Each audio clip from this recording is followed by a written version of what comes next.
ब्रह्मचैतन्य महाराजांचा 110वा पुण्यतिथी महोत्सव सध्या गोंदवल्यातील समाधी मंदिरात सुरू आहे। या महोत्सवाचा मुख्य सोहळा येत्या शनिवारी 6 जानेवारीला पहाटे 5:55 होणार आहे। या श्रींच्या समाधीवर गुलाल पुष्प वाहण्यासाठी भाविकांची मोठी गर्दी होणार आहे। येत्या शुक्रवारपासूनच भाविकांची गर्दी होण्याची शक्यता आहे। भाविकांच्या गर्दीबरोबर वाहनांची सुद्धा गर्दी होणार असल्याने समाधी मंदिर समिती, ग्रामपंचायत आणि पोलिसांनी पार्किंगची चोख व्यवस्था केली आहे। या व्यवस्थेची पाहणी आज सहाय्यक पोलीस निरीक्षक अक्षय सोनवणे, सरपंच जयप्रकाश कट्टे, उपसरपंच संजय माने, सदस्य पंकज पाटील, ग्रामविकास अधिकारी अमोल पवार, तंटामुक्ती समितीचे अध्यक्ष गुलाबराव पाटील यांनी केली आहे। शुक्रवारी मध्यरात्रीपासून शनिवार सकाळपर्यंत येथील वाहतूक व्यवस्थेतही बदल करण्यात आलाय। सातारा लातूर महामार्गावरील वाहतुकीत नेमके काय बदल करण्यात आलाय? थांबू नका रोडवर गाडी। तील दुकानदारांसाठी सूचना आहे। गाडी काढलं, कशाला थांबवली गाडी? 14:89 बिलकुल थांबवायची नाही गाडी तिथं। दुकानदारांनी कोणतेही वाहन सातारा कंदी फिक्के पेढे हे गाड्या का लावून दिल्या तुम्ही? ओ मावशी, या गाड्या का लावून दिल्या? तुम्हाला नोटीस भेटली का? मग नोटीस देऊन सुद्धा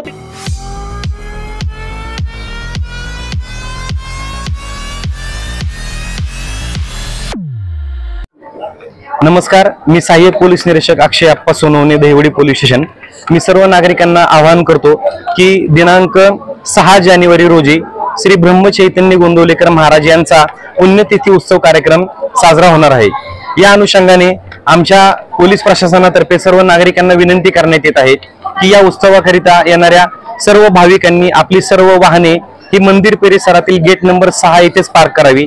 तसेच आम्ही पोलीस प्रशासनाने ज्या पार्किंगची व्यवस्था केलेली आहे त्याच ठिकाणी सर्वांनी गाडी पार्किंग करणं गरजेचं आहे।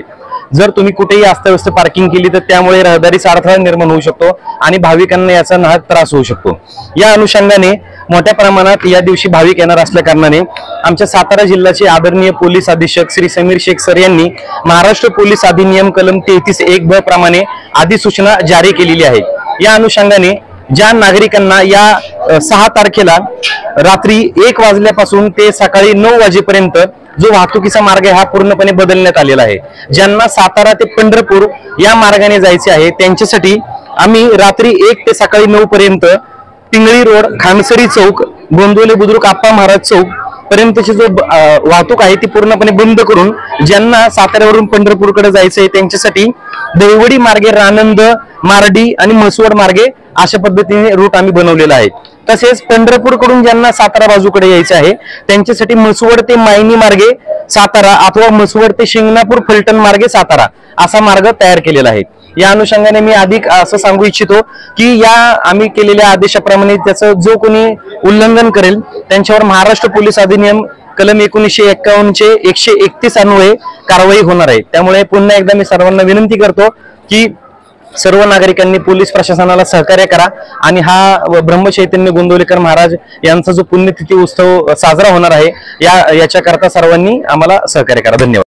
आपला आवाज न्यूज नेटवर्क, संदीप जठार, गोंदवले।